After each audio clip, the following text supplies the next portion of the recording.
Okay, awesome. Well, thank you all for being here. I'm gonna just go over a few little things and then we can get rolling with our conversation today. Hi, my name is Brianna. I use they pronouns. I'm the director of programming here at the Uprise Collective. I'm gonna pass it over to Stephanie, who's gonna be co-facilitating today. Absolutely. My name is Stephanie. My pronouns are she and her. I am Uprise's Director of Operations. Welcome to Community Conversations 2024. Yeah, we're really excited about it. We've been doing this now for 6 years, so thank you for being a part of it for so long. For those of you that it would be useful, we have an ASL interpreter. We also have CART services that you can turn on for captioning at the bottom of your screen. Um, and yeah, so for those of you that aren't familiar with the Uprise Collective, we're a 501c3 nonprofit in the Portland metro area. Um, and we do equity and liberation both inside of systems and outside of systems because both have to happen in order for us to get to where we need to go. We are a 100% BIPOC team. We are queer and trans. We are mostly disabled. And that gives us some really great insight into that inside outside approach for systems change. Um, and so we do a lot of our in-system work with community partners and organizations and businesses, and that kind of helps offset the cost so we can do programming like this. So yeah, that's a little bit about Uprise. We're really excited that you're going to be here. We're going to be here all day today, doing 3 different conversations. This is the first conversation. This conversation is to vote or not to vote. Welcome to the shit show. Um, and that's just how we roll.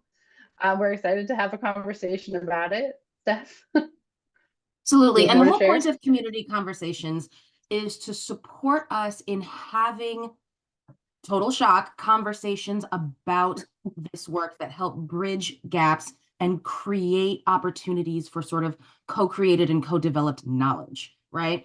A lot of times when we talk about liberatory practice, a lot of times when we talk about harm reduction work from within systems, there are places where we tend to get stuck given our histories, given our ancestral knowledge, given the ins and outs of trying to survive capitalism and colonization together. And Community Conversations gives us a chance to really talk about the ins and outs of what it means to do this work, and particularly what it means to do this work together. So Community Conversations is about bringing people together from different parts of this work to have conversations about the things that are tricky. And today is about voting. Voting is a contentious idea in our communities for a lot of reasons, a lot of really good reasons. So today's conversation is about to vote or not to vote. What does that mean in the context of our communities? What does that mean in the context of surviving systems that continue to harm us? What does that mean in the context of harm reduction, and what does that look like? So that's really kind of where we're living today in this conversation. So again, thank you for joining us. Before we kind of get rolling, we really wanted to set the ground so that we could all be kind of on the same page and centered in ourselves and in the work that we all do in the community. And so we're going to actually start with a land and labor acknowledgement. And so for those of you that are joining online, welcome. For our panelists, this is also an opportunity for us to take some deep breaths together before we have this conversation. And we're just going to relax our bodies and our shoulders and our jaws. And we're going to call into the space those that have come before us and those that have done the unending work and continue to do so since colonization began. We're going to call into the space specifically because we're in the Multnomah area, the Chinook, the Cowlitz, the Clackamas, the Kalapuya, the Multnomah, and many, many others that lived and worked and loved and continue to do so up and around this area.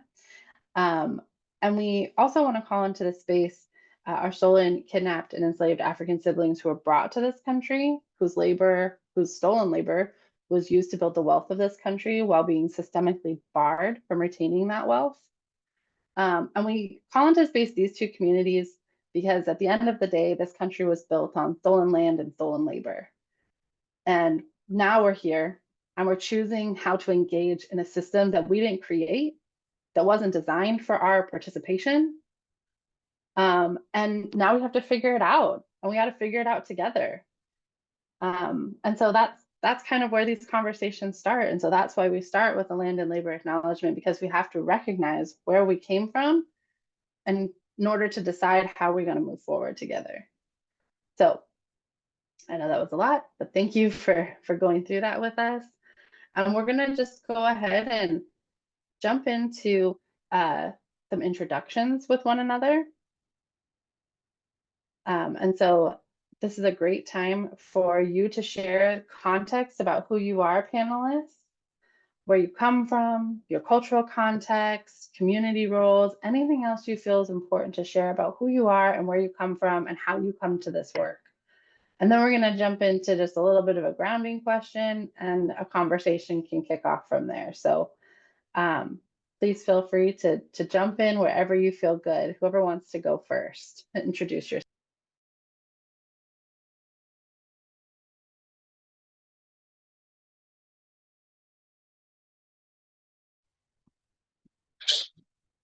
Just to clarify, you asked for me?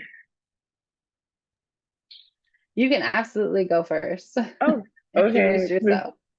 Well, hi everyone. I'm Shatoya. My pronouns is she and her, and I'm a part of the Ebony Collective. I'm actually one of the founding members of it, and I'm born and raised in Portland.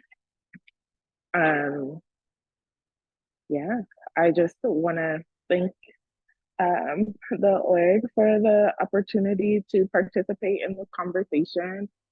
We've been going around informing folks on ranked choice voting, the importance of voting this time around, and things in that nature.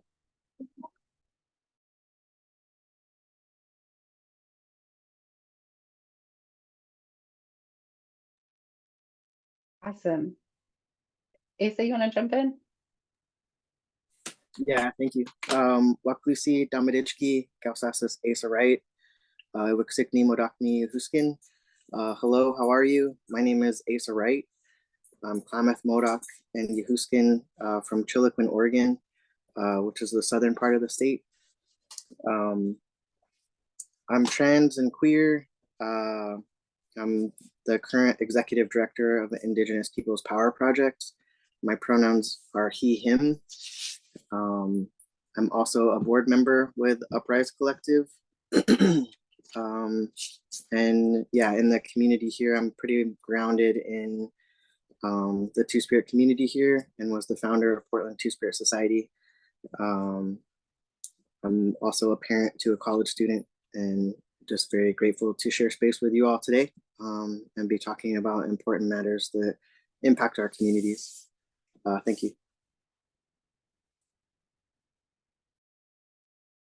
I can go next.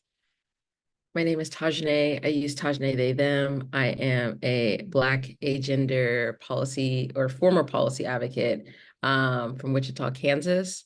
I am Black American. I have roots in the Midwest as well as California and Mexico. Recently moved here to Portland, Oregon, where I currently reside 7 months ago. And I am now the community engagement manager at Oregon Ranked Choice Voting, where we are leading and championing Measure 117, which, if passed, will implement ranked choice voting for statewide and federal elections. And so I come from a mutual aid community organizing policy background and very excited to be on this campaign. I also lean voter apathetic, but still choose to participate in local and state elections. And so excited for this conversation to kind of share my perspective and how that kind of fuels the work that I do, since I am working on an electoral reform campaign. Hello, I can go next. I'm Iana. I use all pronouns. Born and raised in Portland. I am a transgender nonconforming person. I work at Next Up as the community building manager. And ultimately, I am just happy to be here. And after just hearing everybody's introductions, I'm excited for this conversation for sure.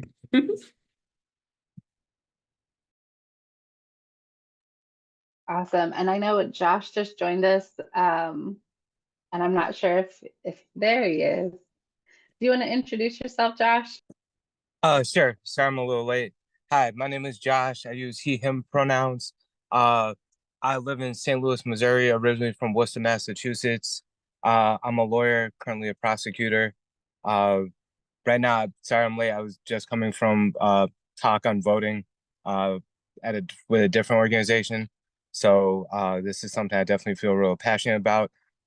Even if in Missouri on a national level, our votes may not make too much of a difference, there's still the local voting, which changes everything.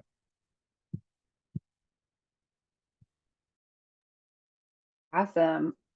Great. Well, Shatoya had to step away, but I'm excited. This is such a great group of people to have this conversation. You have so much experience and background, and this is a conversation that, like, here at Uprise, we have frequently, like every election season. We're like, how do we talk about this? Because our community has such different feelings and different experiences with the voting system and with system work in general. So really excited that you're all here. Well, should we get into the grounding question then? Yeah. Okay. Okay.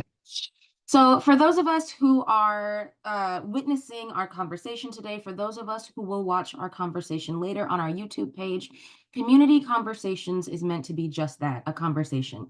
We have certain sort of prompts and ideas that help potentially keep the conversation going, but really you as panelists are allowed to just take this wherever your hearts are leading you. So as we ask our grounding question, one of the things that you might feel supported by is to unmute. I know that on Zoom, we're all supposed to stay muted until it's our turn, but sometimes that can interrupt authentic conversation. So if you feel comfortable unmuting, as long as you don't have tons and tons of background noise, we think that it might really support having a more natural conversation about this. But as we sort of roll into this, the grounding question that we want to offer is this. What does your work look like? And all of you sort of shared your work and where you're located within sort of the larger tapestry of change work. What does your work look like in service to our shared legacy of survival and survivance? Where are you located in this?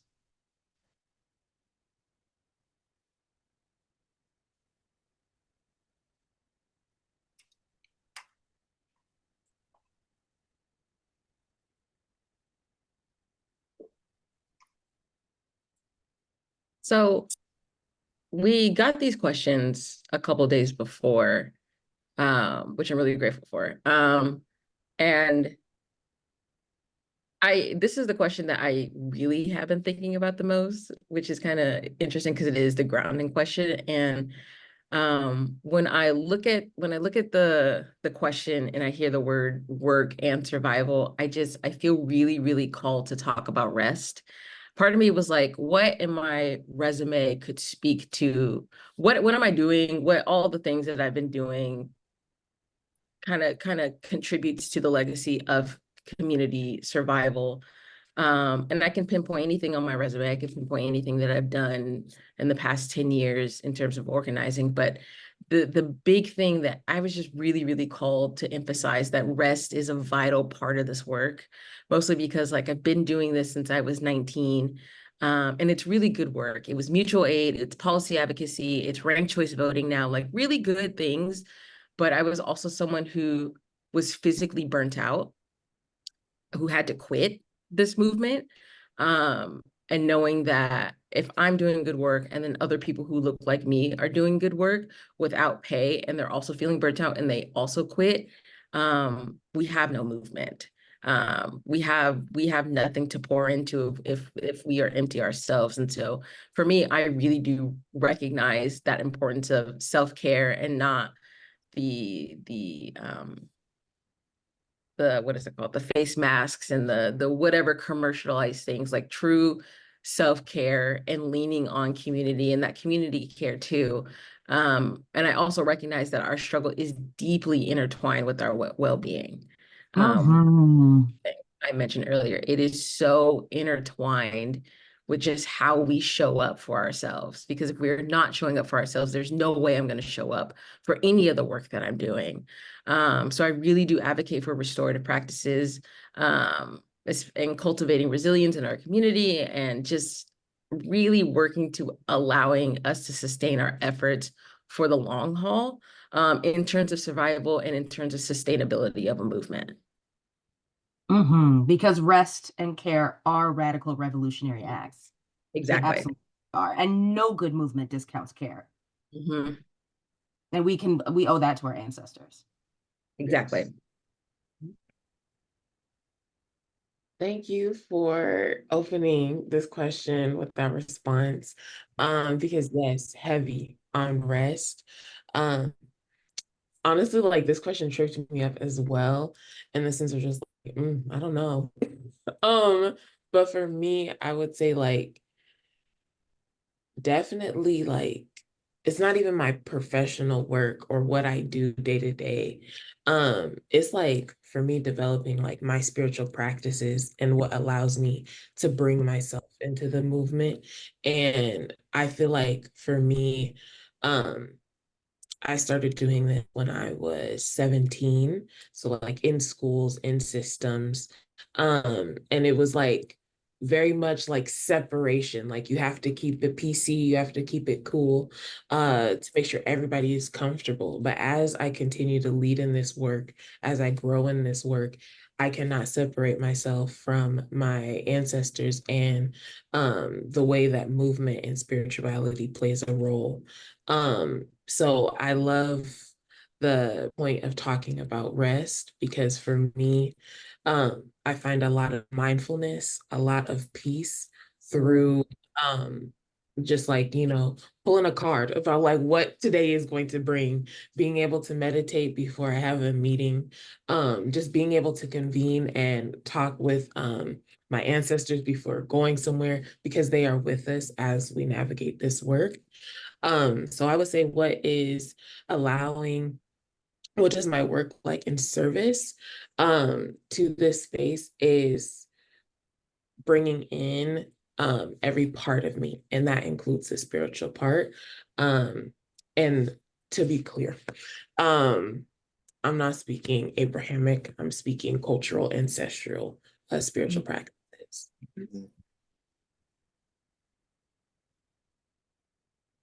Yeah, all of your responses so far have really hit with me and resonate kind of like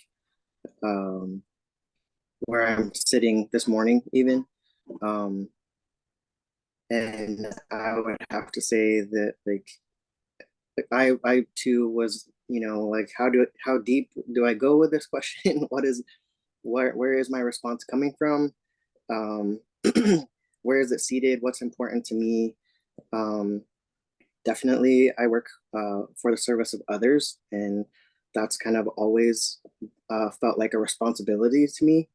And then in both of your responses, like, and I guess where I would say that, or what I bring, or where I'm coming from for this question is just my ability to be a constant learner, and be 100% accountable for myself. And those things, they might sound like, of course, kind of answers, but I think they're really important. And I think in the kind of systems that I've been working in lately, they're not always present. And I would say also like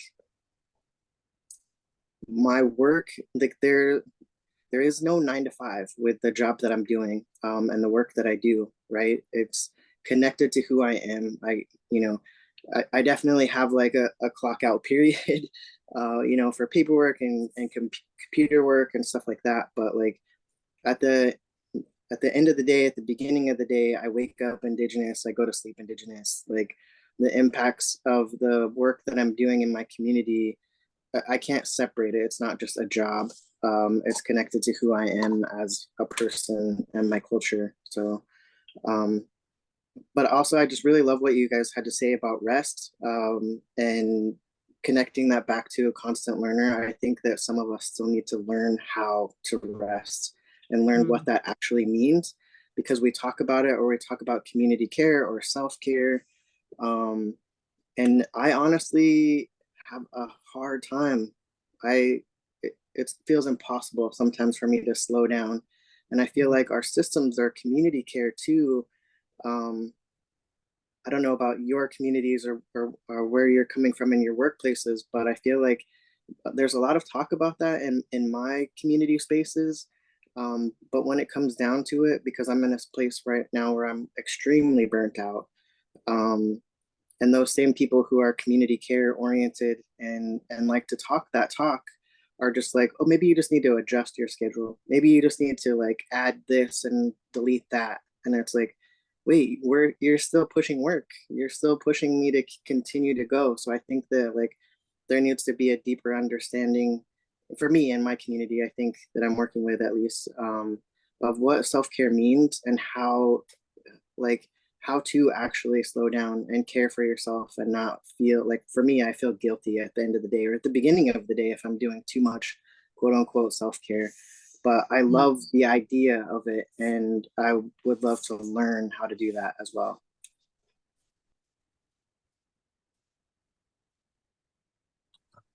Okay, I think that's really interesting. It seems like everyone's touched on some form of self-care.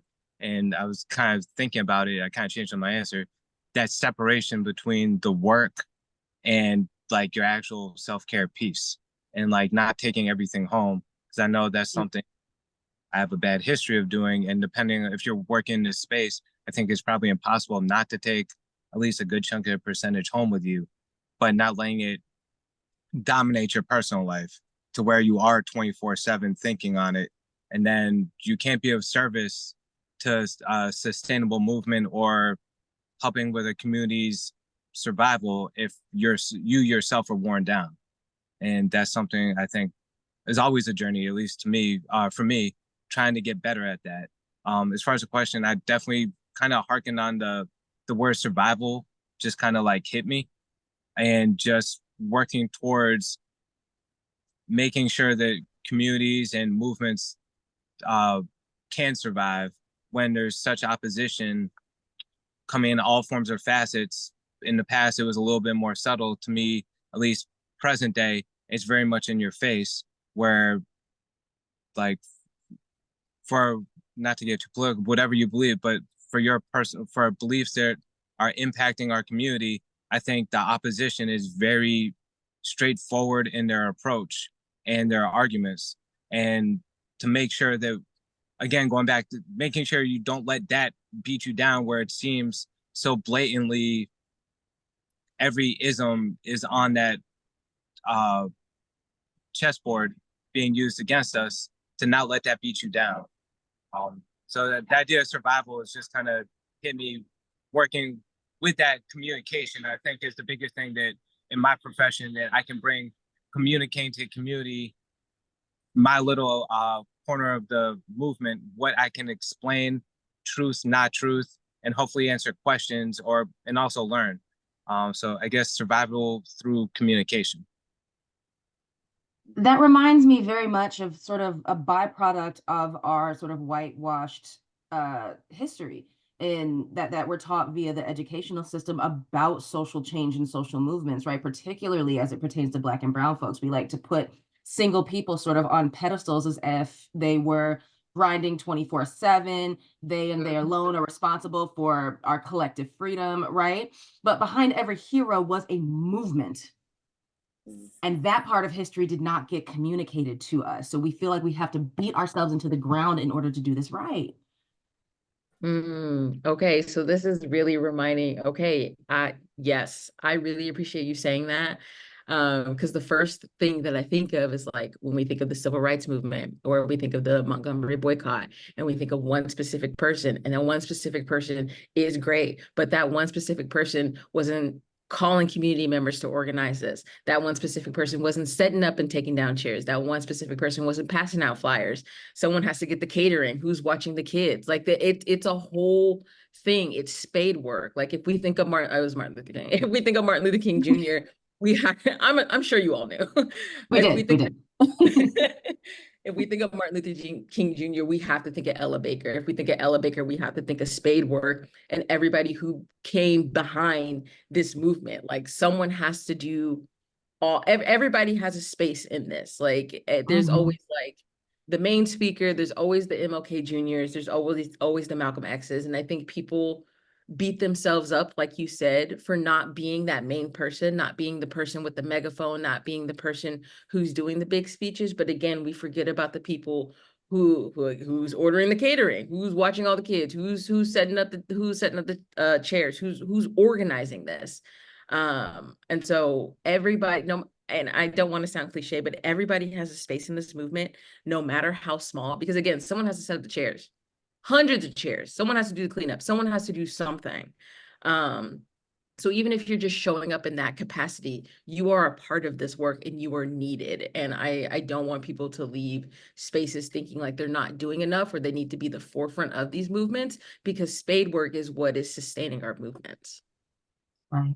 Which then connects back to voting. Like, what is the role of voting in all of this, right? As we're thinking about inside-outside approaches, we have community members who say voting is a complete waste of time. This is a system that was not set up for me or my community. We have tried to vote in, say, progressive candidates across time, and we're still struggling, right? So, like, what does come up for you when we think about like voting as a collective strategy?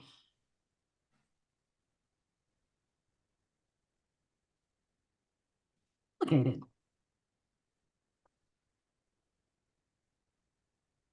I really do like this question. It just also feels so big. Definitely. We're good at the big questions. We don't have answers for them. That's why we're here. We don't have answers for them, and you don't have to have answers for them. Audience, we're not expecting to be experts here. But for all of those feelings in our bodies and in our bones, those feelings of confusion and not being able to articulate our ambivalence around this, right? Like that's the point of this conversation, to kind of like chew the fat around this really complicated stuff.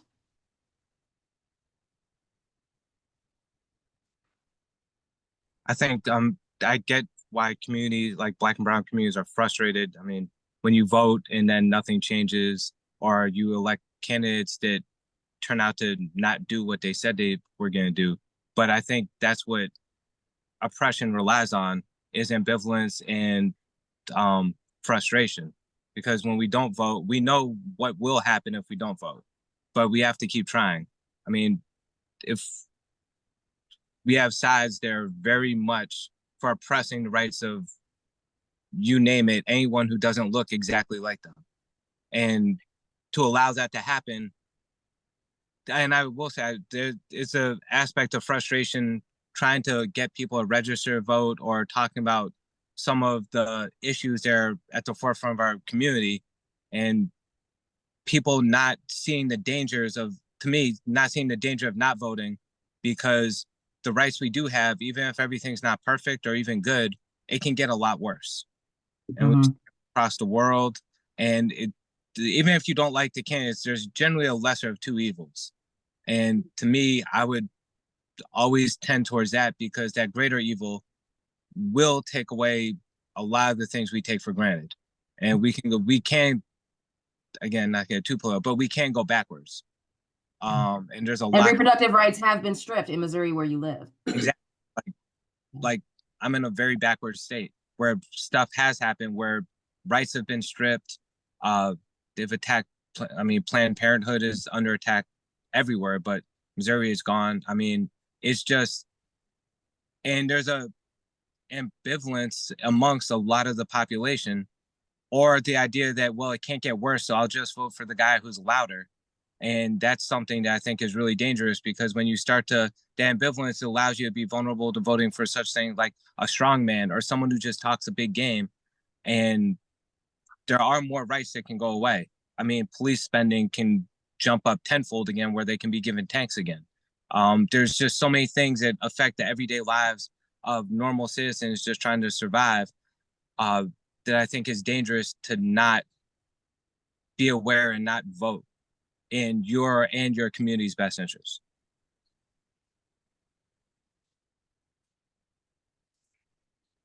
I would have to say it's so layered. with Indigenous people, especially if you're an enrolled tribal member. We actually have to participate or are able to participate in 2 voting systems.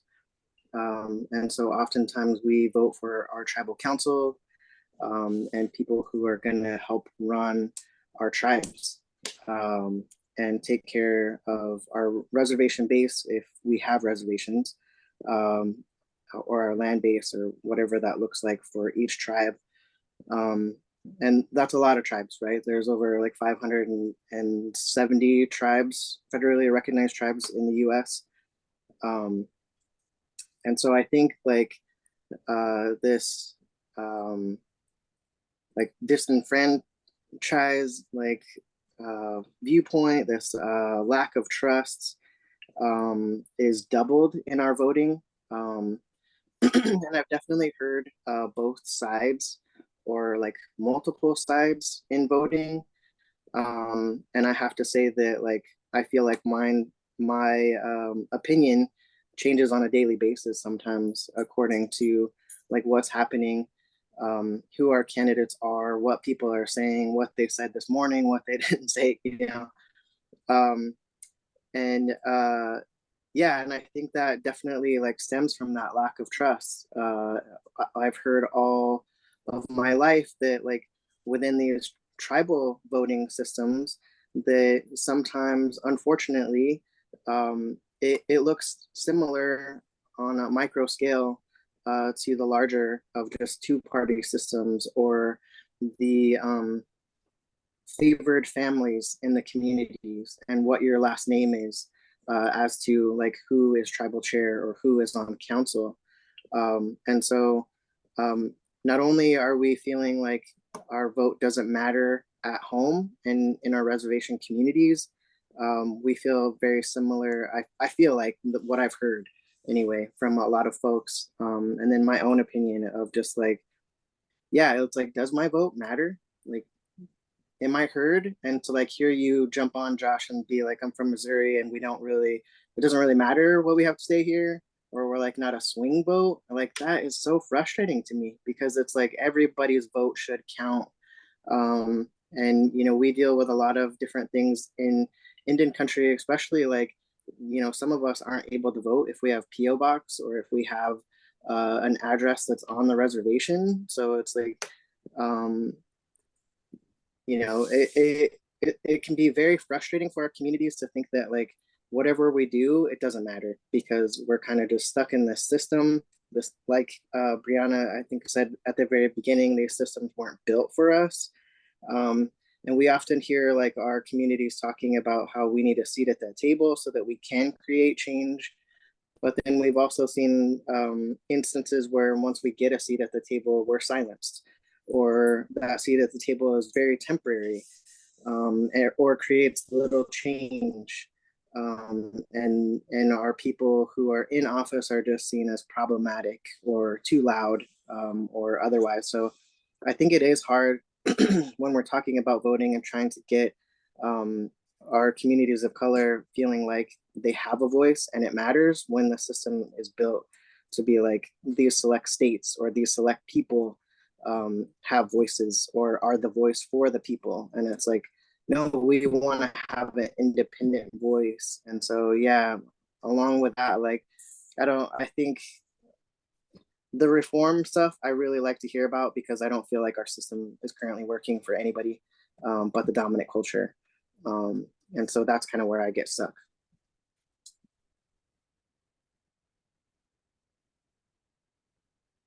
I think a lot of people, I think most people are feeling huge anxieties about November, rightfully so. I do have anxieties about November, in all honesty. I utilize a certain frame. I guess what I'm trying to say is I don't see voting as the end all be all to liberation. I don't put all of my eggs into the voting basket. And so sometimes I see big groups who are just like, this is it, this is now or never, this is going to make or break us. And I don't view voting as that. And so because I lean on other practices, because I believe that everybody has a spot or a place in the movement, including voting, including protesting, including policy advocacy, including direct service, all of these things, I lean on all of them. So if worse comes to worse this November, however that looks for whoever is watching, it could be bad, but our communities are so resilient and have created networks of safety and direct action and all these things. We're not going to be okay, but we're going to organize and we're going to work through it. Through my work at Oregon Ranked Choice Voting, I'm working to strengthen the tool. And so with ranked choice voting, you get the you have the option to rank multiple candidates on your ballot in your preference for second or third, and which is different from voting for candidate A or candidate B. And I do believe that voting is an important tool. If it wasn't important, people wouldn't be working to try and strip that from people. We wouldn't see gerrymandering. We wouldn't see attack on ballot boxes. We would, for that one, I'm talking about Kansas. I come from Kansas. We wouldn't see attack on automatic mail at home ballots. Like if voting wasn't important, the powers that be or the powers that want to be wouldn't be working so hard to make it harder for people to do that. So I do want to throw that into this conversation. Voting is important. But again, it is not the end all be all, and it's not how we find liberation. It is a combination of all of these different practices. It's the work that I do when it comes to strengthening the tool in Oregon, and education and all that, but it also leans on everybody else who is a part of this movement. And so when it comes to anxiety and when it comes to strong feelings about November, I just really hope people lean on that. Like voting will not save us. Voting alone will not save us. And kind of working to find your political home so that these feelings aren't so big, because when you're able to find your political home, you're able to find what you need to do in this space. And maybe it is working to strengthen the tool of voting. Maybe you want to join ranked choice voting. We got spots if you want. I can drop my email in the chat. Or it's literally anything else. Maybe it is direct service. Whatever that looks like for you, you have a political home somewhere, and it won't make November feel so big. My favorite quote is shared joy is double joy, shared grief is half the grief.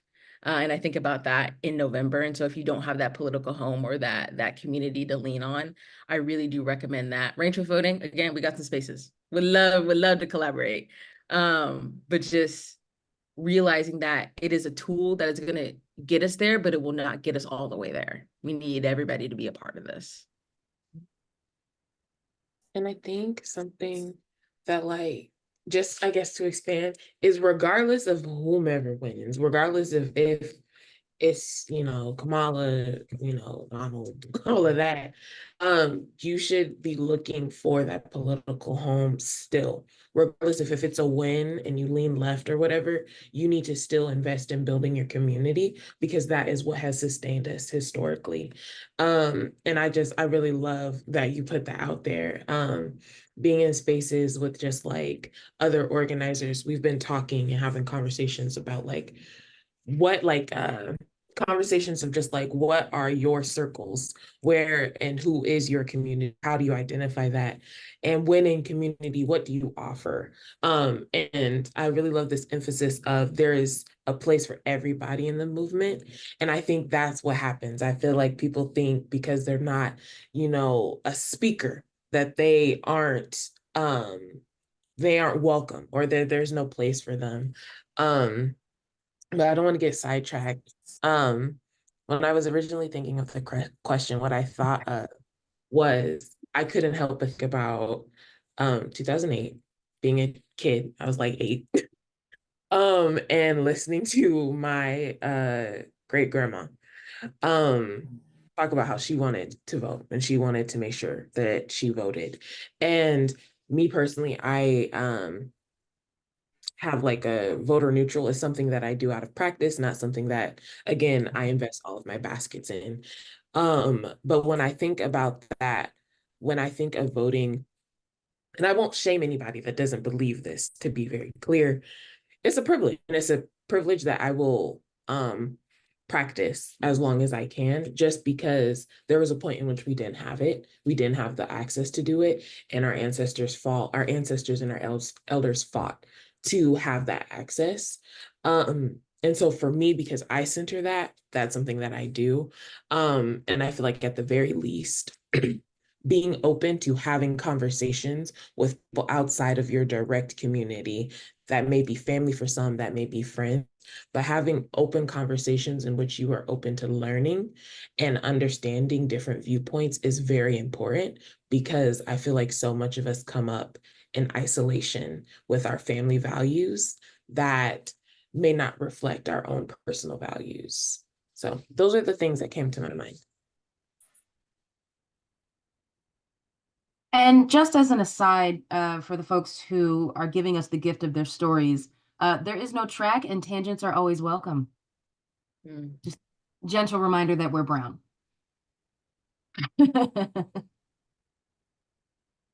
There's so much that folks are talking about. Like I said, Stephanie and I have had these conversations together for 8, 9 years now. And like every time we have it, there's a new perspective and there's more information and there's other things to think about and there's deeper ways to go with it, because it's not a dichotomy. It's not voting or not voting, right? It's more messy than that. It's more complicated than that. And like, as everyone's talking, I'm just hearing this like both and theme coming up over and over again. Like there's more to it than just voting. There's more to it than just not voting, right? And as you're all talking, I remember, like, so my grandmother was born before she was forced to be a citizen, which is a weird thing.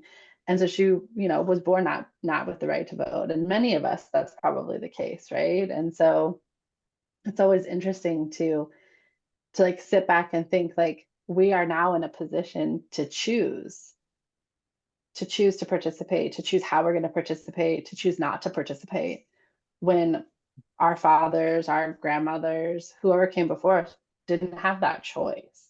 And now we're able to grapple with it in this beautiful way in community and think about how do we intentionally engage with something to move us towards a liberatory path. And like that's complicated. So I'm just loving these conversations. I'm curious, like how all of you are in community, all of you are doing movement work. How do you talk about voting with our communities? Like, what is voting for? What is it not for? You've kind of like touched on pieces of that, but just curious where folks want to go. What is voting? I like the idea that it is a tool and a helpful tool, but not the only tool in the box. I feel like the conversations that I'm having in movement spaces and in workspaces are very similar to this and what's going on here in this conversation. Unfortunately, I feel like, and like not to be negative, but it's a reality. When I'm in my homeland spaces, it's the conversation is just like, why do you even bother? Like, what is that changing? What are they doing for us? They're not talking about us. Like, they're still like, it doesn't matter because they're still going to do eminent domain. They're still going to come in and take more land. They're going to put pipelines through. They don't care about our drinking water. We're not a point of discussion. Even to the point of like, what really stands out to me was a relative who was just like, didn't vote in the last election, or hasn't, I don't think, voted in a number of elections, but their response to Trump being president was like, they deserve what they get. Like that's what they did. That's what they allowed to happen. That's what they deserve. And so there was this greater like thinking. I'm like, wow, okay, like people are really hurt. People are really feeling like they don't matter. And we're often like an invisible population. So our issues aren't brought to the table. We have this, so-called sovereignty, but we're basically a domestic dependent sovereign nations, which are basically like wards of the United States. So we get this touch of sovereignty to make us feel good, but in the end, like the next president could come in and terminate our tribes again. And similar to what Brianna was saying, like I'm a Klamath tribal member. We were terminated in 58. So when I was actually born, I wasn't considered a tribal member because our tribe didn't exist again until 1984 when we were restored. And that happened to a lot of tribes here in Oregon. And why we have our restoration celebration month in August for a lot of our tribes here is because we were terminated for our land base. So it's really kind of like that along the no trust of like, what does it matter if we vote? Like we only end up being like, I think we're at like 2.9% of the total population of the US. And then we bounce around from like 1.5 to like 1.9% of like Oregon population.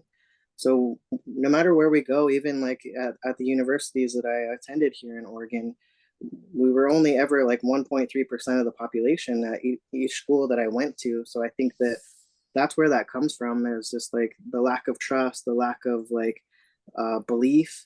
And especially like what you were talking about, Josh, of just like people making all these promises and talking about, you know, their platform and what they're going to run on and how they're going to help and what they're going to change. And then they get in there and they don't fulfill those things that they said. I feel like a lot of Indigenous folks, that's been our long-term history, is just listening to people talk, listening to people make promises. And, you know, our tribal governments are set up on those promises and could change at any moment. And so, yeah, there's an extreme lack of trust. And I think that, you know, that's turning a little bit, and our young people are definitely more voting focused and using that as a tool and talking about a seat at the table or talking about how to even get rid of that table, which is important. But I think that we still have such a split in our communities that I've witnessed, or in my community that I've witnessed, where it's like, it's pro voting, it's pro being in movement spaces, pro thinking that we can collaborate as a community and that everybody has a role. And if everybody's working in that role, that there can be wins on whatever we put our minds to. And then I think there's still like that older notion, or just like, yeah, trauma that exists in our community that says, this isn't a space for us. It'll never be a space for us. And nothing that we do would create change.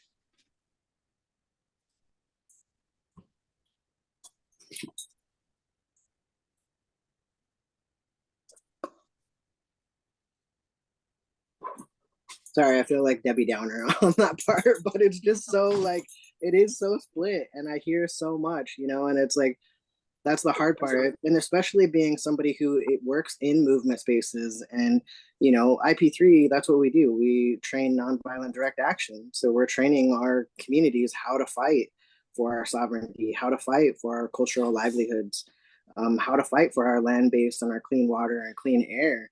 So it's like, there's always those extremes though in this work of just like, yo, we're battling these pipelines. We're trying to make sure that our water, and not only our water, but everybody's water, is clean and safe into the future. That our communities that are experiencing, you know, environmental degradation are like being seen, being heard, like that. Yeah, just fighting all these systems. And then on the other side, you go home to try to rest or try to connect, and people are like, why are you doing that? It's an epic waste of time. And those people don't care about you. Those people don't talk about us. They don't see us. They don't do anything for us. It's just, at the end of the day, it's like they're really just stuck in like that trauma and the continued like broken relationship between our governments and the US governments. But I think it's important because nobody talks about it, but it does totally just sound like a big downer. But it's not about being a Debbie Downer, right? It's about telling the truth. Yeah. It's about telling the truth. Folks from our communities are tired, generationally, incandescently tired.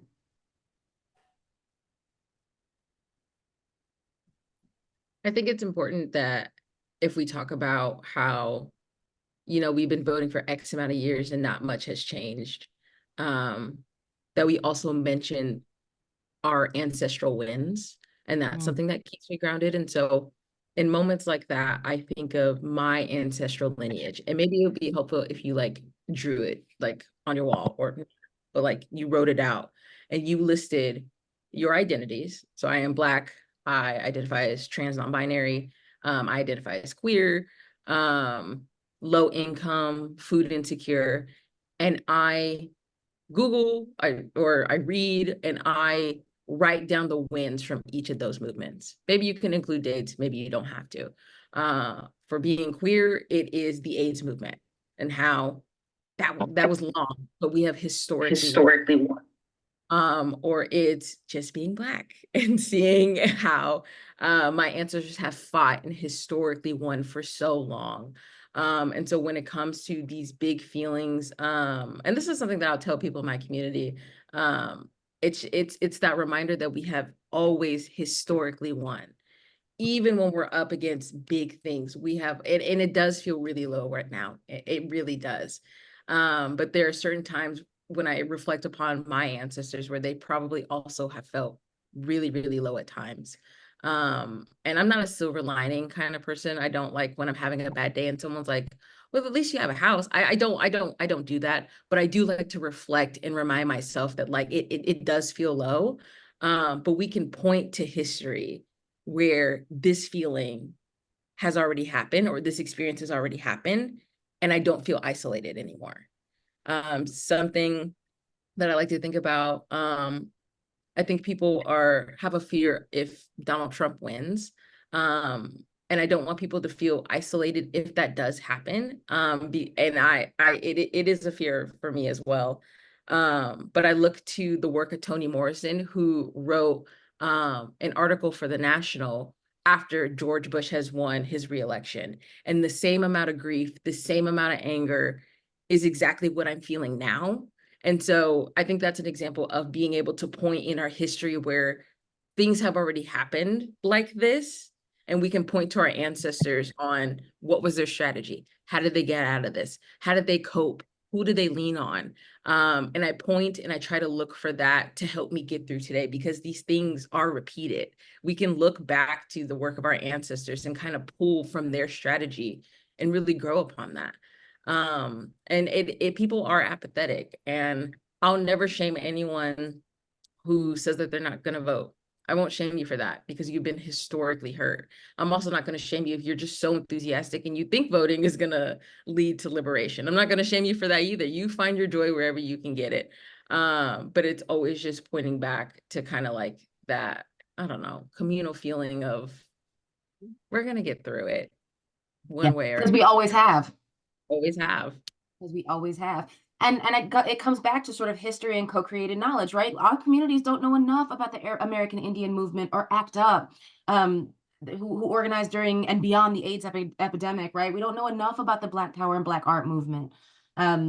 So we lose track of our history of survivance and survival, and pulling forward not only our ancestral knowledge, but our stories and our food and our strategy, you know, for sure.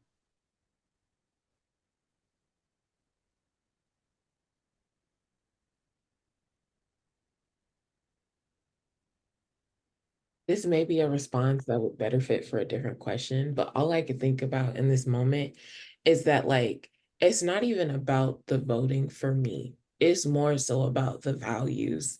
It's more so about how you decide to share space with your people. As we enter this election specifically, but future elections, we should be looking at each other with empathy and understanding. Like, I'll say this, get off of social media. There is no, like, yes, in certain spaces where it is direct, yes, there's genuine conversation happening, but a lot of the times it's conversation in bad faith, and it is just anxious people arguing because they're anxious and they ain't got nobody else to talk to.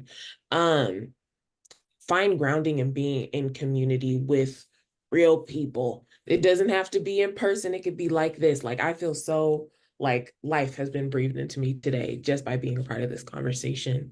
But for me, it's just like that openness to listen and understand. And I think that piece about like not knowing enough of our history is so important. In times like this, it is important to look back. I really agree with that. Because that is where you can find grounding. Because yeah, I don't know, like I feel like I'm saying the same thing other folks have said, but it's just like a heavy emphasis on the fact that like this shit has happened before. It will happen again. And how do we keep on fighting? How do we remain resilient? How do we remain loving and caring for each other? Those are the questions that I feel like we should be asking ourselves and the people that we call our community, for sure. Ooh, you messed me up with that one. Like, we're gonna get there, but how do we remain loving while we do? Woo. Mm.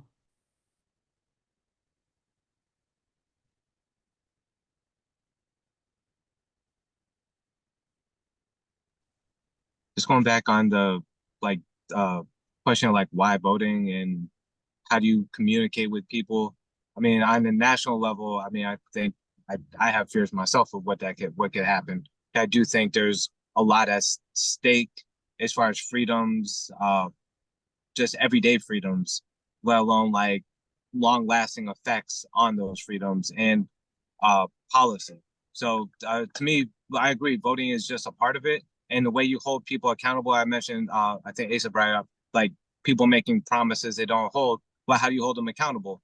You vote them out, and then you get someone else in, and if they don't do it, you vote them out too. And you just keep. I mean, essentially, you just gotta keep going until positive things happen. And I thought it was great that you brought up wins because that's not talked about enough. Is just thinking about how far we've come. I mean, not going back that long ago, and I guess they're trying to bring it back. But I remember people arguing about gay marriage, and that was like the biggest like argument, and that was just threaten everything in the country. And now, I mean, theoretically, nobody should even care. It shouldn't even be an issue. I realize there are still some places where they're fighting that. But to me, that's an example of a victory where now we don't even look at on many local levels marijuana laws. That used to be the main thing, locking black and brown people up.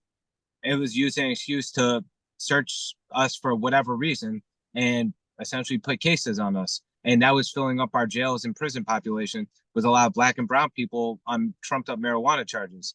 Now, in the majority of states, I believe, it's not legal. I realize it's illegal on a federal level, but you have police that don't even bother arresting, like hassling people who have weed on them.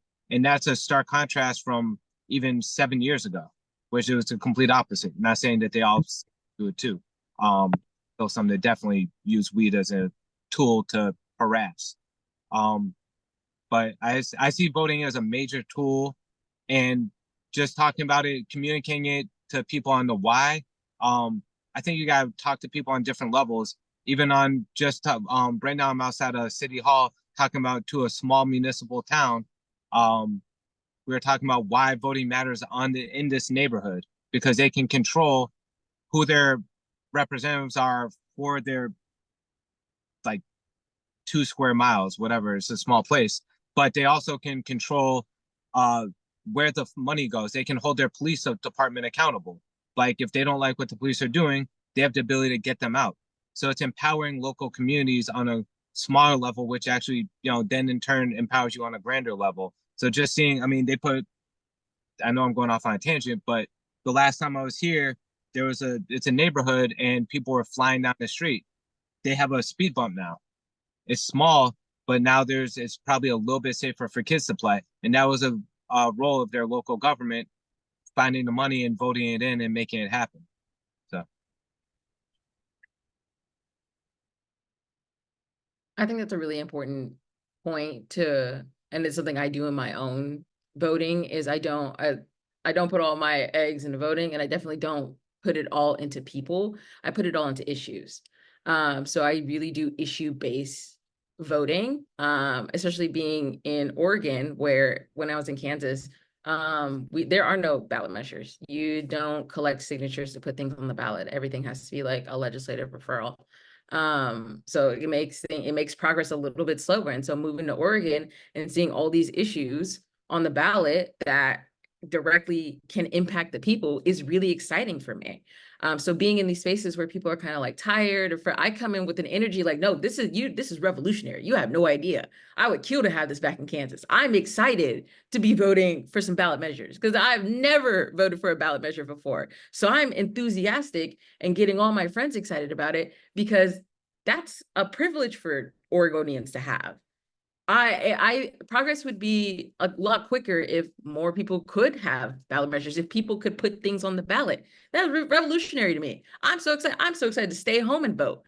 In Kansas, you have the option to mail, but most people choose to go in person, and lines can be extremely long. Like sometimes in some places, it's not the best infrastructure. So you mean to tell me I get to sit at home and vote on important issues that are going to directly impact me? Of course, I'm excited for November. I'm having a blast. I can't wait to throw a little ballot party to go through my ballot. But along with issues, when I'm looking to vote for people, I look at their platforms. And it's still a lot of trust to put into someone. Like they can say all these great things, like, we want to do this for this community. I want to support this. Like, I have plans to do this. And I'm putting so much faith that you are going to do it. But if your platform aligns with my values, that's how I'm going to do it. I will never vote for someone just because their identities are the same as mine. Because all skin folk ain't kin folk. So I really look towards, what are you saying? And also, like, what have you been doing? Like, you can say all these great things, but what do the communities that you come from or the communities that you work with also have to say to you? So it's a lot of vetting and ensuring that I'm just doing my part. And again, you can switch up once you get sworn into office. And like Josh says, I guess we got to vote you out. But I really try to do my due diligence in focusing on issue-based voting and ballot measures when it comes to election year. Yeah, I think part of it is about having realistic expectations about what elected officials can do, right? Like, I grew up in Chicago. I remember Barack Obama as a community organizer, right? And like the Barack Obama that worked on the streets is very different from the Barack Obama that ended up in the White House, right? Trying to navigate all of those systems and trying to appease the people who paid to put him in office and what have you, right? And I'm not here to have that conversation, but I am here to say that these are folks who are navigating a system that isn't designed for us, and certainly isn't designed particularly for the candidates that may align with our values as Black and brown people, are navigating a system that is deeply violent with respect to who they are and how they want to show up, right? And I also am hearing a lot around just the sort of power of local issues, right? Like our ability to affect local issues, local municipal, city, state issues vis-a-vis sort of federal issues, right? Because we know across the last 60 years in this country, anything that has taken place at the federal level started in the states, started in communities.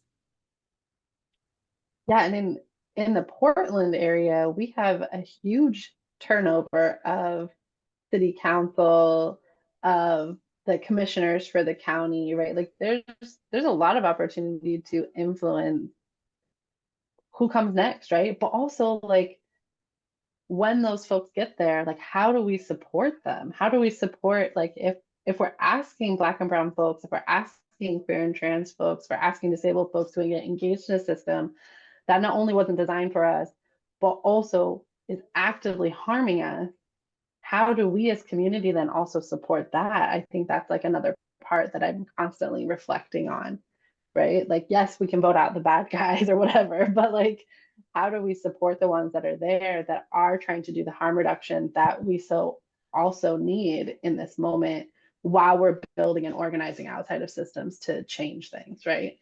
Like, again, not like holding both truths and both stories. Exactly, which goes back to Tajane's point around like evolving the conditions under which that system operates, like ranked choice voting.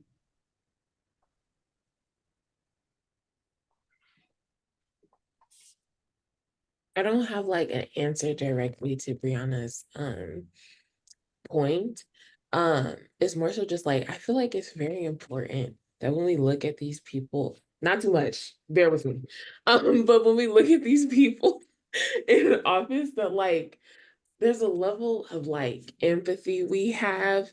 Like, that's what I mean by like not too much, because it could get a little weird. But like these people often, like, just on the point of like, these people are in spaces that are not for them, that are not for them.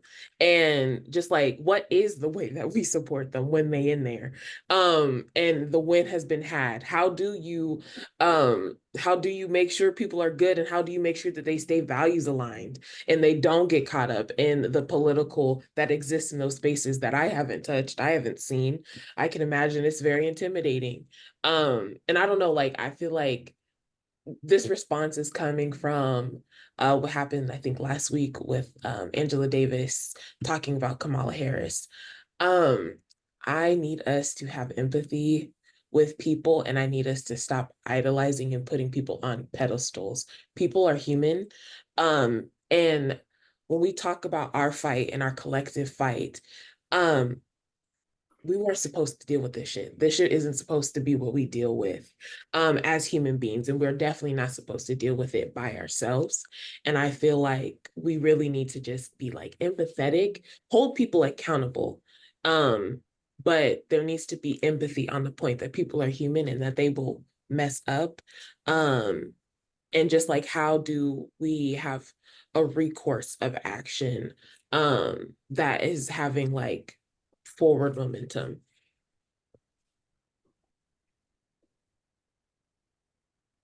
Yeah, I definitely agree with that. I think that in the Native community specifically, we have such few leaders in office that we tend to put all of our hopes and dreams on those 6 people, literally.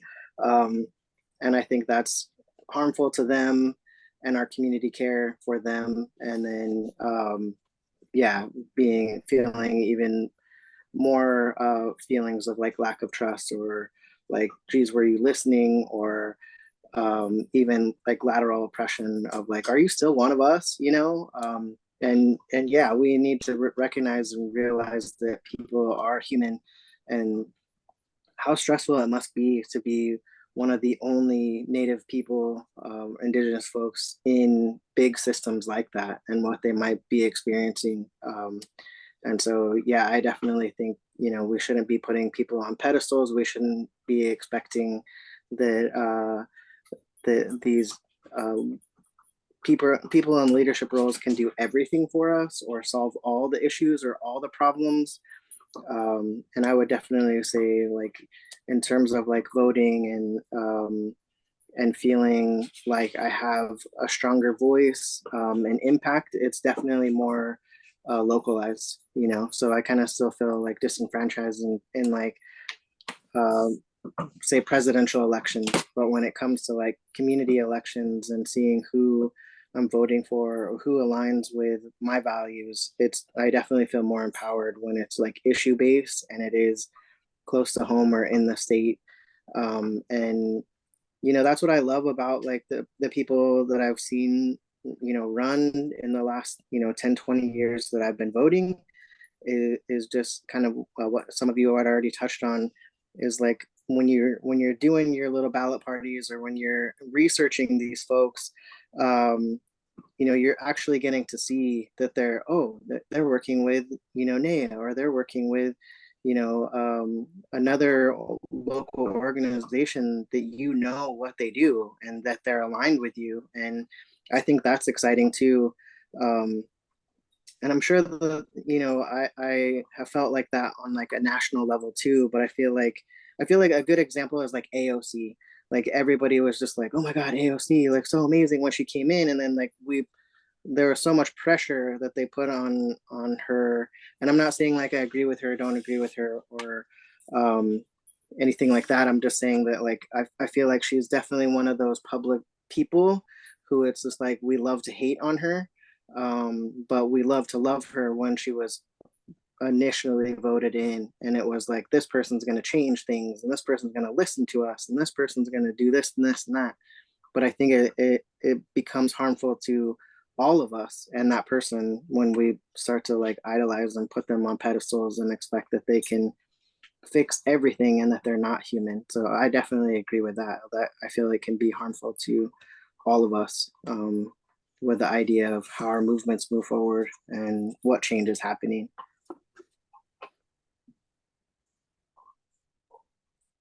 when I think of this question, yes, to everything you all said. When I think of this question, I think I think about how to support people who are elected and trying to work on harm reduction and doing a good job at like supporting our communities. And it makes me think of two ballot measures that are already on the Oregon November ballot, Measure 116 and Measure 117. And so I think income or money is a huge barrier to getting good people in office. Like, if state legislators are not getting paid a living wage, that only means that people who are wealthy are able to run and win and stay in office because they have income coming from wherever. And so it creates a little bit of a disadvantage. We're not being represented by people who have the same experiences as us. Like, so a working class Black, brown person, Black trans person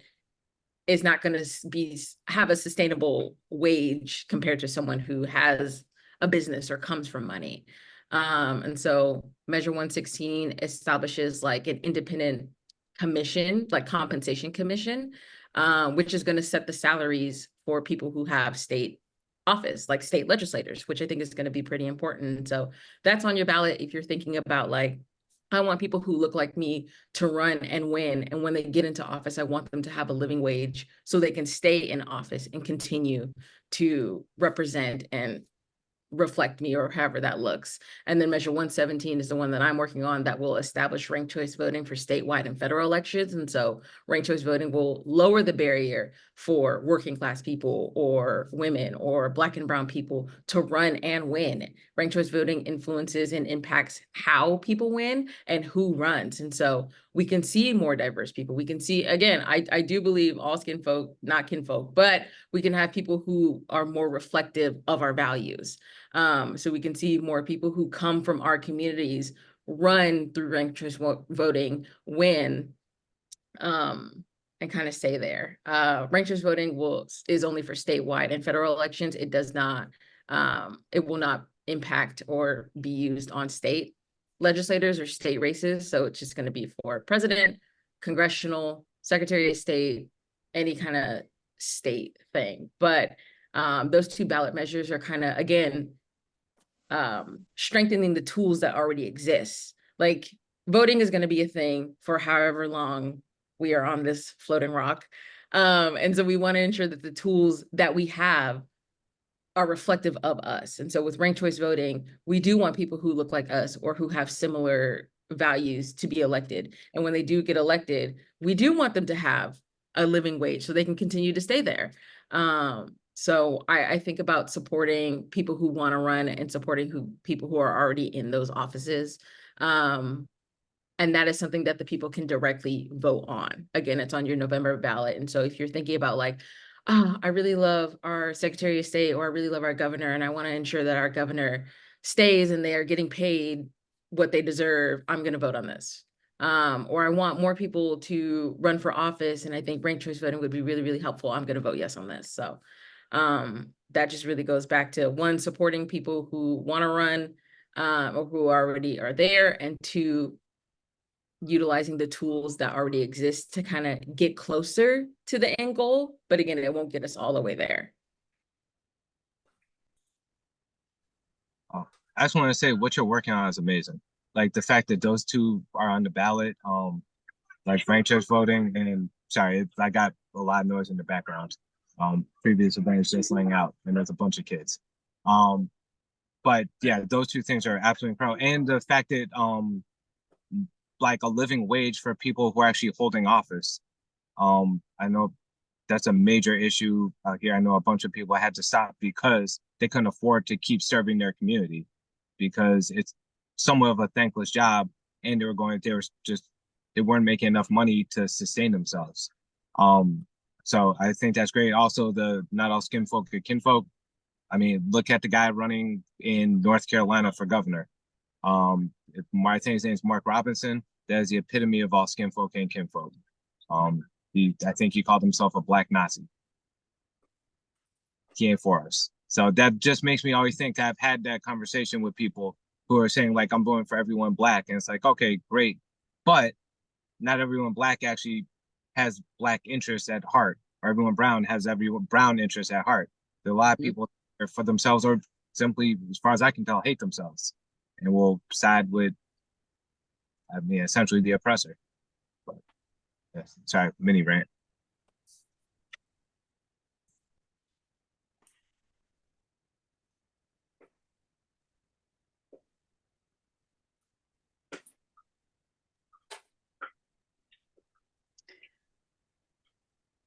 I wonder how we're feeling about like, so if we get, should it be the goal to get more folks like us, like our communities actually in office? And should it be something that we're actively like organizing around and supporting to make happen, or not? Like, should that be what we're focusing on? I feel like we are living in a time where we are seeing people that look like us enact the same violence that white people have. So yeah, like I feel like it's the discernment that many folks have touched on in this call of like the values portion. We need to like representation is cool, you know, it's nice seeing people that look like you in these spaces and on television, all of that. However, when they do not have the values that align with what truly you want to see, it is a waste. It feels like a waste. Like for me, being somebody that was very apathetic in regards to voting because of just like religious indoctrination, who was able to get out of that. Now I'm very much like voter neutral. Like I do it because that's what I should, like that's what I want to do. For me, like navigating like state level and like listening to like certain people's responses to certain issues, the thing that matters to me most is, it's a nuanced thing that I'm going to say, but like, are you like, why are you here? And what is your intentionality with staying here? Like for me, like I'm more invested with people that like don't necessarily want to make a career out of whatever position they're in. Like I believe that people should be, you know, getting paid what they can so that we can get good people in. However, I feel like a politician's lore always fails when they become committed to staying and remaining a politician for as long as they can. I need you to do your big one and get out. That's what I want. These politicians do. And I feel like that's what matters to me. And I feel like that should be our goal, is people that are willing to take brave stances, and then leave when the time comes because they lost the support of the dominant culture, you know? But yeah, that's what I would prioritize. Yeah. That's such an interesting like reminder too. Like there's a time, there's a place and time, but also you can move on, and so someone else's place and time comes, right? Like, and that's something that I think we see in other communities, in other countries, in other spaces, even in Native community, like that was a thing that happened, right? Like you came, you did your stuff, you moved on because it was time to move on, so that new energy and new ideas could be there.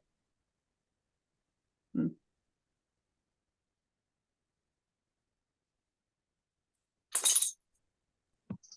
Just on that, I mean, you see, I think that's a great point about get in and get out, you know, do your job and know when it's time to walk away or move on, because you have people who are running and then within their first or second year, they're already trying to run to for re-election. So really, are you, at what point in time are you actually doing your job? And then also, I mean, the career politician thing, well, some of those jobs can be cushy because theoretically, sometimes you don't even have to show up. So I know, I mean, you look at voting records, like we elected you to come, it's representative government. So we elected you to represent us and you don't even show up for 60% of the votes. How do you represent us and vote on our behalf? Um, you see that with a lot of politicians where they show that they've missed essentially what other job can you skip like 60% of work and hold the job and then be told that you're not just keeping your job, but you're getting a raise essentially. You're getting a promotion. It's insane. And that's not something I can't say I pay attention until it's time to see a vote for the incumbent or someone running against them, and then you see, well, they only showed up for 20 out of 100 votes. Well, essentially, there's no way they could represent us, so why the hell would I vote for you? So I think and along the representation, I think it goes more towards, like everyone said, the policy, and do they stand for the same beliefs and policies we want to see enacted, whether or not it's specifically single issue or more general, which I tend to lean like, what's for the greater good? And is that something, or are they gonna be beholden to lobbyists? I mean, we have people that look like us, they're beholden to gun lobby. I mean, I guess, to each their own and how they feel about guns, but that's something, if you're beholden to NRA or gun lobby, I have a major issue with you, because your beliefs do not center around what I believe in and what I think is best for a community. So,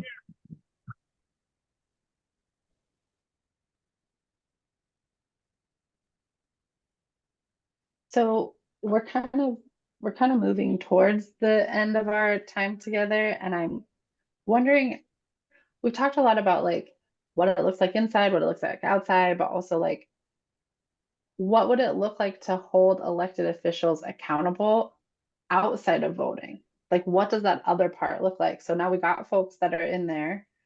We want them to do well. We want to support them because it's harm reduction for our communities.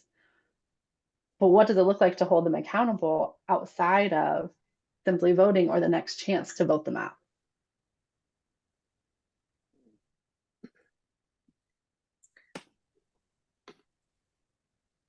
If I can touch on the last question real quick, I think it's important, like going back to the representation, and then like, how do we start talking about this? It makes me think of Tana Sanchez, who is Oregon State Representative, tribal member. A lot of our community members refer to her as Auntie Tana. She's famous for her fry bread making skills. And she's a community auntie, right? She's been an auntie for a lot of us and a big support for a lot of us just in our personal lives. And I've grown up around her, and I'm like really grateful for her. But I think, in her running, I don't know that it was a surprise to a lot of us, but it was the first I would say, for myself and for some of my peers, of just like, oh, that's an option. Oh, you can do that. Oh, like, holy cow, she won. Like, this is a big deal. So in terms of representation, like for Oregon and across the nation too, there's not a lot of Indigenous people to see yourself and to see representation or to hear about tribal matters. And I think that's why, I think there's half a dozen, I think, Indigenous people in office currently across the United States. And so I think that's why we put those folks on a pedestal so much, on like how they represent us. I remember even like, I brought up AOC. I remember being hopeful and hearing other people being hopeful about AOC, just because she started talking about Standing Rock, and like that her passion of kind of lit even bigger because she went to Standing Rock. And I lived at Standing Rock for a short time. And just going back to that, like, why are you here statement? We woke up every morning around 4 a.m. to an elder telling us, remember why you're here. Like, why are you here? And it was always just remember why you're here, and remember that work. And I definitely believe in not staying longer than you represent people. Like, you definitely share your gifts, and do what you're here for. But when that time has come, there's another role for you. You're not always, especially in our work, you're not always going to be a frontline person who's getting arrested and taking the hits from police and stuff like that. You're going to find another role eventually, just because of your capacity. You can't sustain that forever. But I think also there needs to be like more community conversations, especially from like, in my experience here in the Native community, that's even an option for a job. Like, I don't think that if you went to ask some of our kids at NAIA or any of these other youth programming, like, do you want to be a senator when you grow up? They'd be like, what? what are you talking about? What is that? Like, what do they do? You know, where do I work? You know, I don't think that they would even have like a comprehension of like that is a job, that is similar, you know, to, I guess, if we're going back to our ancestors, that could be seen as a warrior society role, and that you're protecting your community or your nation, that you're trying to provide a future, that can be seen as a hunter gatherer, even, as that you're providing for communities, that you're providing for state, and local folks. And I think that that's important too. That needs to be, have a framework and a starting point for our communities of just knowing that like that is a possibility even, and getting to the point where we're not, like, I feel like this is kind of like strangely like the year of the native, because like we're on TV for the first time, we're in movies for the first time, we got our first like Emmy nomination relative, you know, it's just like we're all over the place right now, and it feels freaking amazing, right, to turn on the TV and see like native shows with native lead characters, and see representation for the first time in these elections, and yeah, just the community empowerment is amazing. But I think that we're still scratching the surface on education and knowing that this is a reality for us. I think that, you know, a lot of kids might tell you what they want to be when they grow up as an astronaut, or, you know, whatever, you know, fireman. But I think when you're talking about this kind of work, not a lot of people are going to tell, like, I'm sure a 5-year-old's not going to be like, I want to be a social worker or I want to be a senator or I want to work in public health, you know, because they have no comprehension of what that is. But when they're seeing the community work, when they're going to meetings with their parents, like my child, you know, went to all these public health meetings, like they knew about all these things that I was working with in. They knew about HIV and AIDS. They knew about tobacco prevention. They knew about suicide awareness because they were in community with the work that I was doing, and they were seeing that. And I think that's kind of similar to how we engage people in this process of like, this is just another responsibility of who you are and how you represent your families and your communities, is engaging in this system. And yeah, it's another system that wasn't necessarily built for us, but it's a system where you can take up space and you should take up space. And then I think along the same lines of accountability, you know, I feel like when Indigenous people introduce themselves to other Indigenous folks, it's where you come from, who is your family?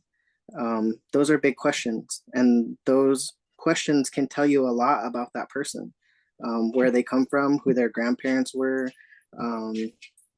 you know, their lines of lineage, who their clans are even, can tell you a lot about not only that person, but that person's family.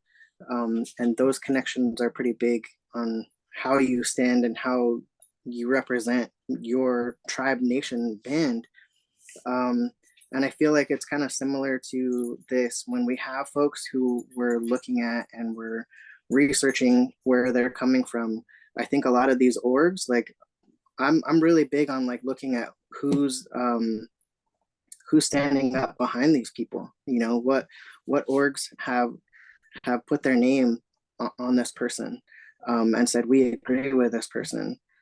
So I think it can be that same relational community accountability of like, yo, this person's, you know, stepping sideways or messing up. So like we should look into, you know, these 6 organizations that back them, and maybe there needs to be some pressure with these organizations standing up and saying, hey, yo, like we backed you because this is what we saw you doing, and this is we saw you representing us, and now that has changed. Now we're not feeling respected or represented, and put the pressure on them that way. But I think it doesn't always have to be like you're disposable and you did something wrong and you didn't do the one thing that you said you were going to do, and now we need to kick you out of here. But it's like maybe there is some like gray area, and maybe community pressure is something that can help in that, instead of just like voting in, voting out. But it's like, okay, as a community, we're all going to hold you accountable to what you said now. And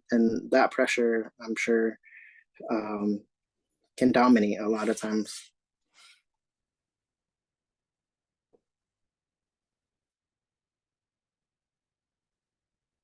I think it's kind of a two-way street.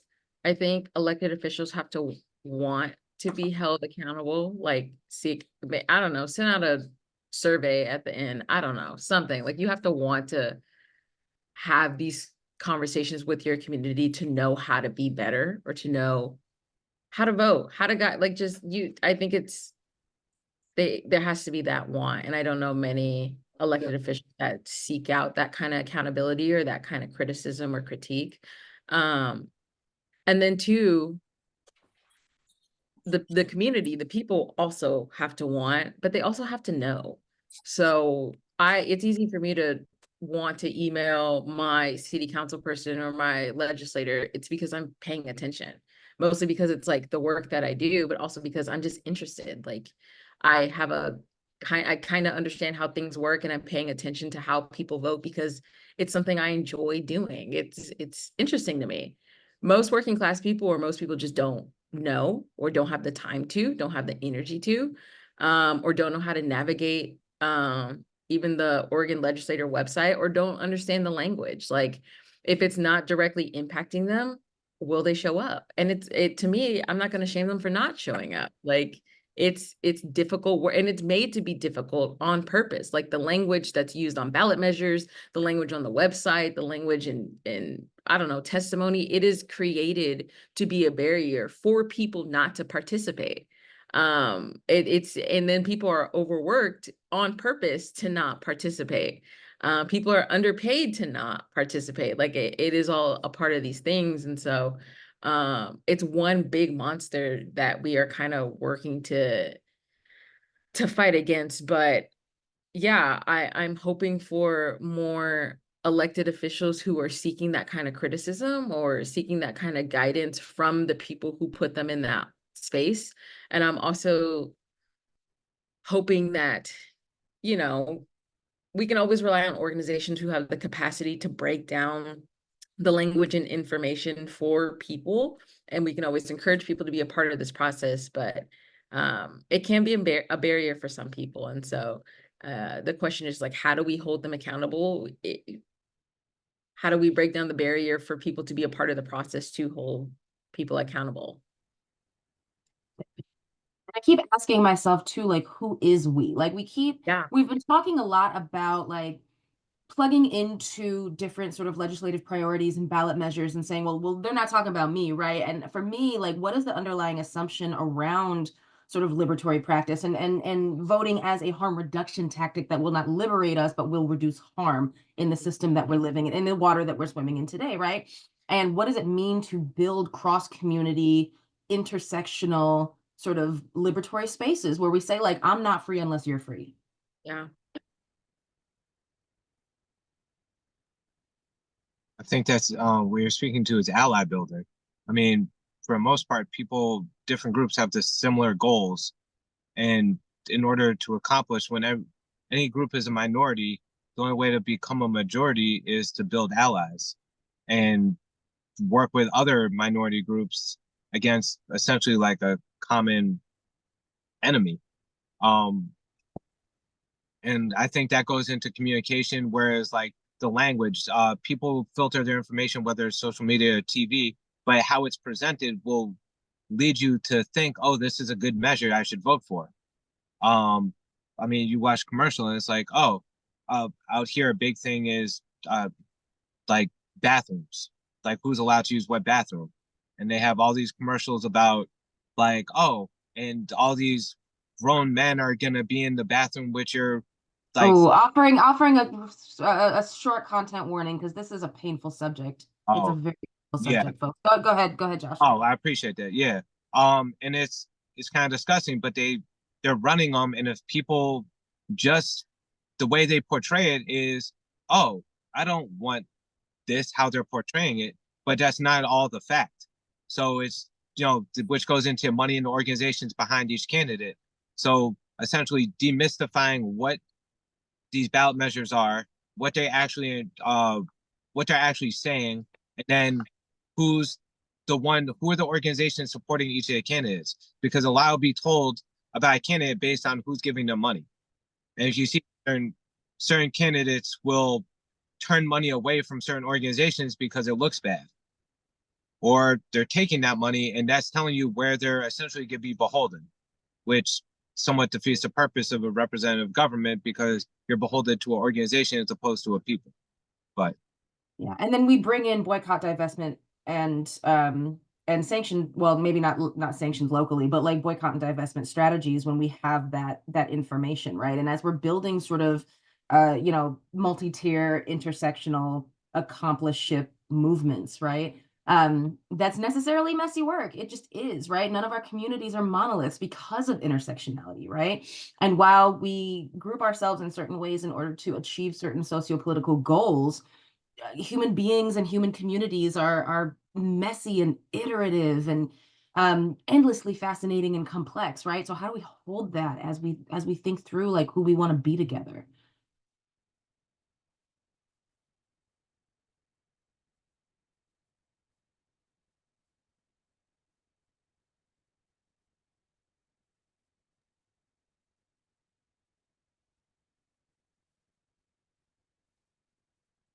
I feel like we've touched on so much in less than 2 hours. And also there's still so much that we could engage with. Um, I'm really grateful for this conversation. It's always hard to like have conversations that are so messy and so nuanced and know that like we're not necessarily going to have all the answers when it's over, because it's not really ever over, because the system is still actively harming us and we still have to navigate it every day. But what I heard from all of you at different points in this conversation was find your people, figure out how to connect with one another, figure out how to build those spaces that are liminal spaces or political homes, right? So that you can continue to be sustainable. Steph? I think the other thing that I heard too is continuing to maintain that inside outside approach, that voting is a tool in the bag, right? And it can be an important one. And we work to articulate why it's an important tool in the bag. But there's also the abolitionist groups that are in your area. There's also the grassroots organizing. There's also the mutual aid networks, right? And community building and capacity building. And there's all sorts of things that are happening that are beautiful and powerful with people that you already know, right, in your community. And that's important to remember too, that voting is a tool that we have to support all of us to get, the resources that we need to survive the world as it exists today. Yeah. We're going to go to just like our final question for you all. And also, if you don't want to answer that and you have something else to respond to, like feel free to share kind of your final thoughts as we wrap up. But I think our last question is like, okay, now what the fuck do we do? Like what happens now? Like what is one concrete action that we can kind of like each take away from this conversation, knowing that like it won't fix things, right? Like the shit's still messed up. So yeah, kind of curious what each of you have to say. And again, if you don't answer that question, you want to respond to something else, feel free.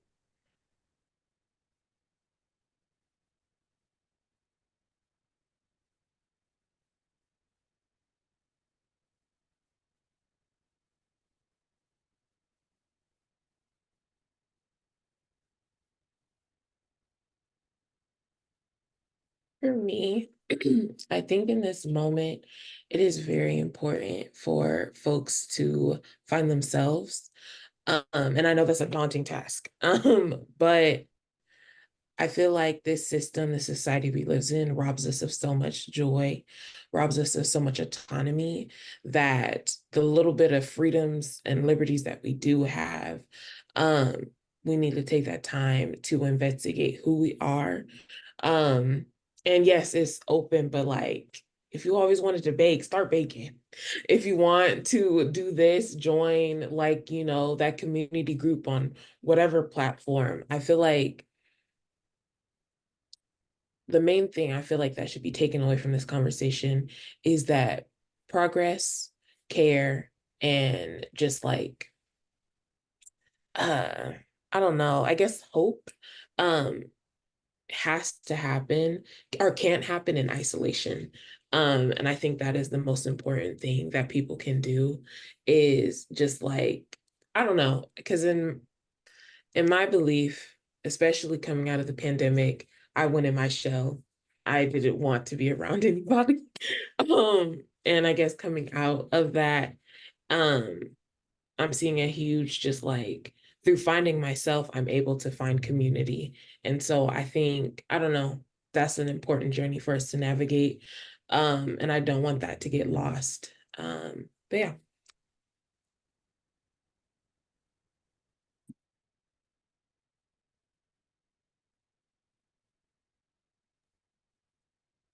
So, I guess I've been thinking about progress a lot and like how we can accomplish goals, you know, in the general sense of a movement to also create a sustainable movement for survival.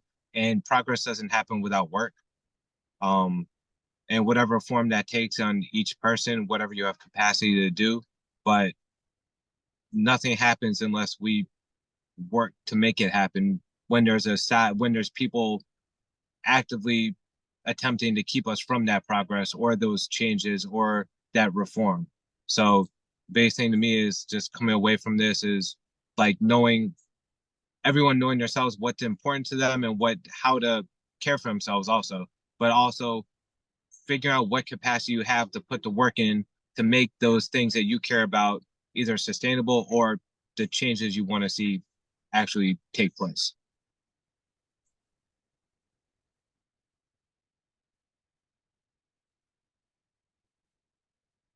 I really hope people take away like finding your political home, finding that space that there's something to do, especially if you're feeling pretty nihilistic or pretty anxious about November, like getting involved with whatever political home you can find can kind of alleviate that.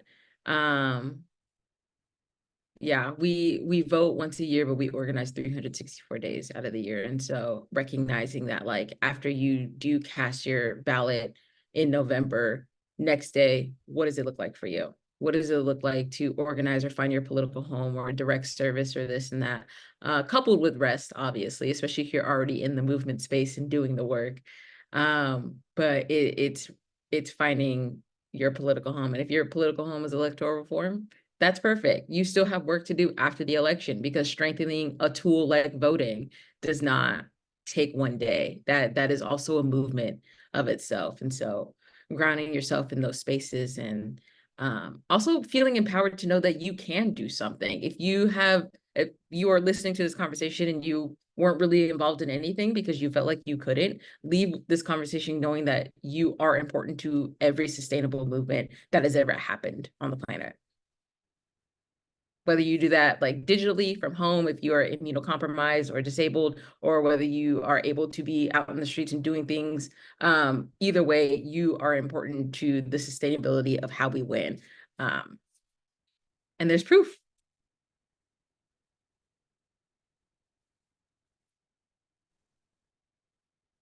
What a beautiful note. Asa had to step away. But yeah, any other final thoughts or feelings that folks want to share as we like just share our gratitude from Uprise about how like important this conversation was and how all of you are so busy and yet you still made time for this conversation on a Saturday morning. Just so grateful for that. Yeah.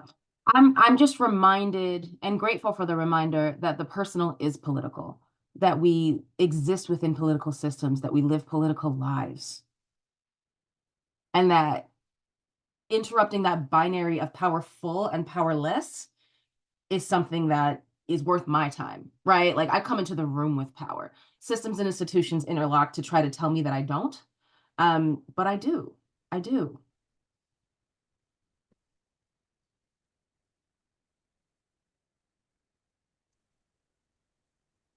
I guess my final thought is I want to give gratitude to everybody. This was a beautiful conversation on this Saturday morning. Yes, love that highlight. But yeah, I appreciated being in community with all of you. Definitely feel like at ease. And I'm very grateful for that. So thank you for the organizing side, and as well as those who just came and spoke words of wisdom. Thank you.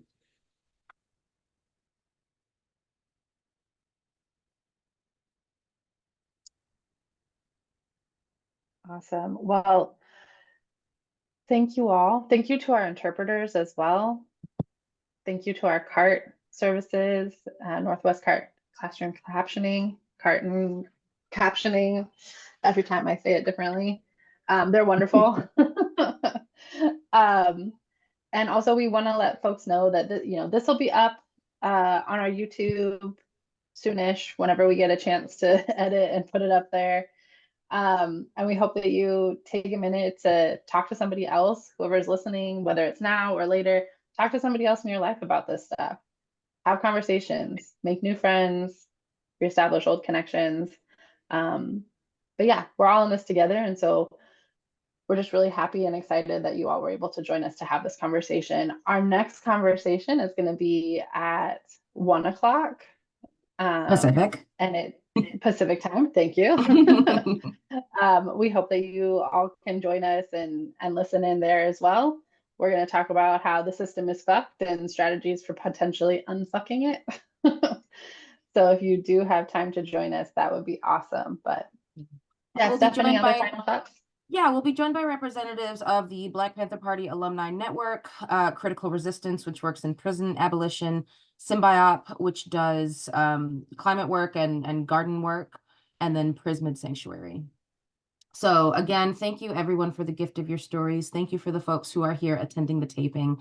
Hoping that you have a wonderful rest of your weekend. Feel free to join us for our other conversations that we'll be engaging in today. But at the end of the day, recognize that you are a person who comes into the space with power. You have ancestors who have contributed to your personhood. You are an ancestor in the making, and that in and of itself makes you a powerful, powerful being. So thank you for being here. Awesome. Take care, everybody.